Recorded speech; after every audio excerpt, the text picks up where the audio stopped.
Hello student, आज हम कक्षा 8 के गणित के सूत्र देखेंगे जो पूरी किताब में काम आते हैं। अपनी हेडिंग है कक्षा 8 गणित के सभी सूत्र। प्रश्न वाली एक है परिमेय संख्या। प्रश्न वाली एक का नाम है परिमेय संख्या। अब आपको पता ही है परिमेय संख्या किसे कहते हैं। ऐसी संख्या जिसको पी बटा क्यू के रूप में लिख सकते हैं उसको क्या बोलते हैं, परिमेय संख्या। पी बटा क्यू के रूप में लिखते हैं उसको क्या बोलते हैं, परिमेय संख्या। अब इसमें कौन सा सूत्र काम आएगा वो देखो। दो परिमेय संख्याओं के बीच परिमेय संख्या याद करना। इसके अंदर a प्लस बी बटा दो। अब इसमें जहाँ पे a और b है ना वो परिमेय संख्या है। जैसे आपके पास है 2 प्लस 3, इसके मध्य आपको परिमेय संख्या निकालनी है। 2 और 3 कोई दो परिमेय संख्या है, इसके मध्य आपको परिमेय संख्या ने 2 का भाग दे दो, दोनों को जोड़ दो। 2 प्लस 3 कितने होते हैं, 5/2। ये क्या आ गई, परिमेय संख्या, जिसको अपन पी बटा क्यू के रूप में लिख सकते हैं। ऐसे आप अन्य क्वेश्चन कर सकते हो। दूसरी प्रश्न वाली है एक चर वाले रेखिक समीकरण जिसमें एक ही चर हो, जैसे ए बी सी डी इनमें से कोई भी एक चर हो। जैसे है 2x प्लस 3 बराबर 6। इसमें एक चरी तो है, x एक चरी है। इसमें अपन को x का मान निकालना हो तो 2x, 3 को उधर लेके जाएंगे 6 माइनस 3, तो 2x बराबर 6 माइनस 3 कितने हो जाएंगे, x का मान हो जाएगा 3/2। तो इसमें ये एक रेखी वाली समीकरण है। वैसे इसमें कोई सूत्र नहीं है, आपको पता ही है। चर और अचर किसे कहते हैं, चर तो बोलते हैं उसको जिसमें A B C D X Y Z सारी एबीसीडी आती है उसको चर बोलते हैं। और अचर उसको बोलते हैं एक गिनती, 1 2 3 100 1000 2000, और जिसको 2/3 ये 6/2 और ये सारे क्या है, अचर हैं। अब प्रश्न वाली 3 है। प्रश्न वाली 3 में देखो चतुर्भुजों को समझना। चतुर्भुज किसे कहते हैं, ऐसी आकृति जिसमें कितनी चार भुजाएं और बंद आकृति उसको क्या बोलते हैं, चतुर्भुज। इसमें देखो कौन कौन से सूत्र काम में आएंगे। इसमें पहला सूत्र है बहुभुज के कोणों का योग। बहुभुज के कोणों का योग कैसे निकालेंगे।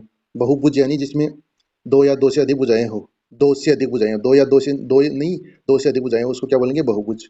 इसका सूत्र क्या होता है कोणों का योग निकालने के लिए, n-2 कोष्टक बंद गुणा 180, तो n भुजाओं की संख्या है। जैसे किसी त्रिभुज में 3 भुजाएं हैं, चतुर्भुज में 4 भुजाएं, भुजाओं की संख्या लिख देंगे ना, तो बहुभुज के कोणों का योग आ जाएगा। जैसे चतुर्भुज कितनी है, चतुर्भुज में 4 माइनस 2 गुणा 180, इसमें 2 गुणा 180, 180 को गुणा करेंगे 2 से तो 0, 8 दूनी 16, 2 और 1 3, तो त्रिभुज चतुर्भुज के बहुभुज कोणों का योग कितना आ गया, 360। ऐसे त्रिभुज का निकाल सकते हैं, षटभुज का निकाल सकते हैं, सप्तभुज, पंचभुज। वहाँ पे पंचभुज एन भुजाओं की एन की जगह 5 लिख देंगे। और बाह्य कोणों का योग, बाह्य कोणों का योग कैसे निकालते हैं, 360 डिग्री बटा एन। एन वही है, एन भुजाओं की संख्या है, और इसमें एन की जगह कितने भी रख सकते हैं, 4 भी रख सकते हैं। चतुर्भुज में 4 रखेंगे, पंचभुज में 5, षटभुज में 6। जैसे देखो 360 चतुर्भुज का निकालना है अपन को। तो अब टॉपिक क्या था, प्रश्न वाली क्या थी, चतुर्भुज को समझना। चतुर्भुज में 4 है तो इसमें बाह्य कोणों का माप कितना जाएगा, 36 में 360 में 4 का भाग दो, कितने कितने आएंगे, ये 9 चौक 36, 0 की 0, कितने डिग्री आ जाएगा, 90 डिग्री। ऐसी अगली प्रश्न वाली है प्रायोगिक ज्यामिति। इसमें कोई सूत्र नहीं है, आपको इसमें कोणों का मान निकालना होता है। ज्यामिति आप जानते ही हो। प्रश्न वाली 5 आंकड़ों का प्रबंधन। इसमें वर्ग चिन्ह निकालना, उच्च वर्ग सीमा और निम्न वर्ग सीमा। उच्च वर्ग जैसे 0 से 10 हो गई, और 10 से 20 हो गई, 20 से 30 हो गई, ऐसे निकाल सकते हैं। और इसमें दूसरा सूत्र है एक घटना की प्रायिकता। प्रायिकता क्या से निकालेंगे, अधिकतम प्रायिकता आपको पता ही है एक ही होती है, अधिकतम प्रायिकता। तो इसमें अनुकूल परिणाम बटे कुल परिणाम, जितने परिणाम हो रहे हैं अनुकूल, उसमें कुल परिणामों का भाग दे देंगे तो वो निकल जाएगा आंकड़ों का प्रबंधन में एक घटना की प्रायिकता। प्रश्न वाली 6 है। इसमें वर्ग और वर्गमूल। वर्ग का क्षेत्रफल क्या होता है, भुजा गुणा भुजा, यानी कि भुजा स्क्वायर। वर्ग जानते हो, जैसे 2 का स्क्वायर कितना होगा, 4, तो इसका वर्गमूल कितना हो जाएगा, 2। 4 का वर्गमूल कितना हो जाएगा, 2। ऐसे निकाल सकते हो आप। प्रश्न वाली 7 है घन और घनमूल। इसमें कोई सूत्र नहीं है। प्रश्न वाली 8 है राशियों की तुलना। इसमें देखो बट्टा निकालना हो, अंकित मूल्य माइनस विक्रय मूल्य। अंकित मूल्य उसे कहते हैं जो वस्तु पे लिखा होता है, उसको तो क्या बोलेंगे, अंकित मूल्य। और विक्रय मूल्य होता है जो दुकानदार बेचता है ना, कितने की रुपए की बेच रहा है, उसको विक्रय मूल्य कहते हैं। जैसे अंकित मूल्य, कोई वस्तु पे 100 रुपए लिखा हुआ है, उसको तो अंकित मूल्य वो लिखेंगे, एमआरपी। और विक्रय मूल्य उसको बोलेंगे जिसमें दुकानदार ने 80 रुपए में बेच दी, उसको क्या बोलेंगे, विक्रय मूल्य माइनस विक्रय मूल्य, उसको माइनस कर देंगे। अब दूसरा है लाभ। लाभ कैसे निकालेंगे, विक्रय मूल्य। जैसे जितने वस्तु की जितने रुपए में बेच रहा है ना वस्तु को, तो उसको तो हो गया विक्रय मूल्य। और क्रय मूल्य दुकानदार कितनी वस्तु में खरीद के लेके आया है, उसको क्रय मूल्य बोलते हैं। जैसे दुकानदार ने 100 रुपए में वस्तु खरीद के लेके आया, उसको बोलेंगे विक्रय मूल्य। और उसने बेची 120 रुपए में, तो उसको बोलेंगे विक्रय मूल्य। तो कितने रुपए का लाभ हुआ, 20 रुपए का। 120 माइनस 100, तो कितने रुपए का लाभ हुआ, 20 रुपए का। ऐसा ही लाभ प्रतिशत, कि जितना लाभ हो रहा है वो लिख दो नीचे। हमेशा परसेंटेज निकालने के लिए या हानि निकालने के लिए लाभ के बटा के अंदर क्रय मूल्य लगेगा गुणा 100 बटा क्रय मूल्य गुणा 100। ऐसे हानि निकाल सकते हैं। हानि निकालने के लिए दुकानदार, मान लो हानि निकालने का सूत्र होता है क्रय मूल्य माइनस विक्रय मूल्य। मान लो दुकानदार ने 100 रुपए की क्या खरीदी वस्तु खरीद के लेके आया, उसने 80 रुपए में बेच दी, तो इसको हानि कितने रुपए की हुई? 20 रुपए की हानि हो गई। और हानि प्रतिशत, हानि बटा देख लो, क्रय मूल्य हमेशा बटे में आएगा परसेंटेज निकालने के लिए गुणा 100 पर 100 पे परसेंटेज निकलती है। अगला है साधारण ब्याज। साधारण ब्याज का सूत्र होता है मूलधन गुणा दर गुणा समय बटा 100। और मिश्र धन मूलधन गुणा 1 प्लस दर बटा 100 घात समय। चक्रवृद्धि ब्याज निकालने के लिए चक्रवृद्धि ब्याज बराबर मिश्र धन, मिश्र धन इस फॉर्मूले से निकालेंगे अपन और फिर माइनस मूलधन कर देंगे। प्रश्न वाली 9, बीजीय व्यंजक एवं सरल समीकरण। इसमें आपकी ये तीन सरल समीकरण ज्यादा इंपॉर्टेंट है। ये तीन, 1 2 3, चौथी इतनी इंपॉर्टेंट नहीं है, फिर भी चौथी याद करना जरूरी है आपको। अब जैसे a प्लस बी का होल स्क्वायर होता है a square plus 2ab plus B square, और दूसरी सरल समीकरण है a माइनस बी का whole square a square minus 2ab plus B square. पहली और सरल समीकरण में ये अंतर है कि यहाँ पे माइनस है तो यहाँ पे माइनस लगा दो और आगे प्लस वाला रहेगा। तीसरी सरल समीकरण a square minus B square, इसको क्या बोल लिखेंगे? a plus B, a minus B. चौथी है x plus a, x plus B, तो इसका सरल समीकरण X square plus a plus B कोष्टक x प्लस ए बी। इसको, इन सरल समीकरणों को निकाल सकते हैं। आपको अगले अगली वीडियो में सरल समीकरण निकालना सिखाएंगे। अगली प्रश्नावली है प्रश्नावली नंबर 10, ठोस आकारों का चित्रण। इसमें आपके चलता है आयलर सूत्र। आयलर सूत्र होता है ए प्लस वी बराबर ई प्लस 2, जहाँ एप होता है फलकों की संख्या। ठोस आकार जैसे क्या हो, घन हो गया, घनाभ हो गया, उसको कैसे निकालें? ए फलकों की संख्या हो गई, वी शीर्षों की संख्या हो गई, ई किनारों की संख्या हो गई। अगली प्रश्न वाली है 11, क्षेत्रमिति एरिया, जिसमें एरिया अपन को एरिया निकालना है, परिमाप निकालना है, क्षेत्रफल निकालना है। एरिया को अपन क्षेत्रफल बोलते हैं। आयत का क्षेत्रफल क्या होता है? लंबाई गुणा चौड़ाई।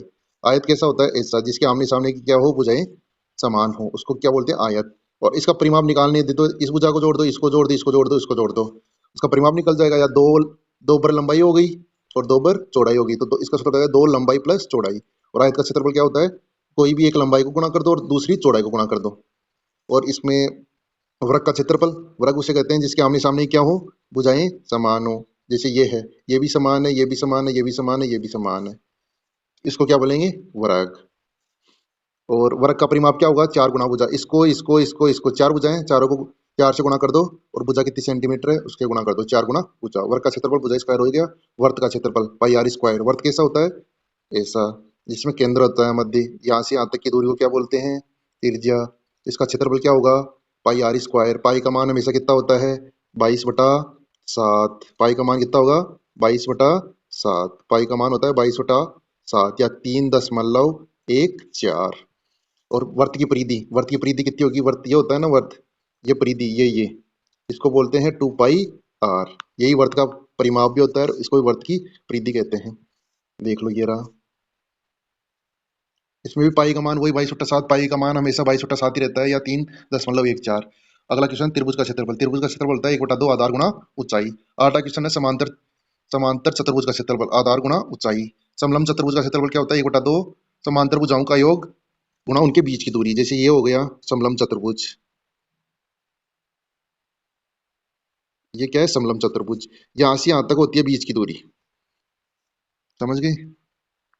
अगला है समांतर चतुर्भुज का क्षेत्रफल।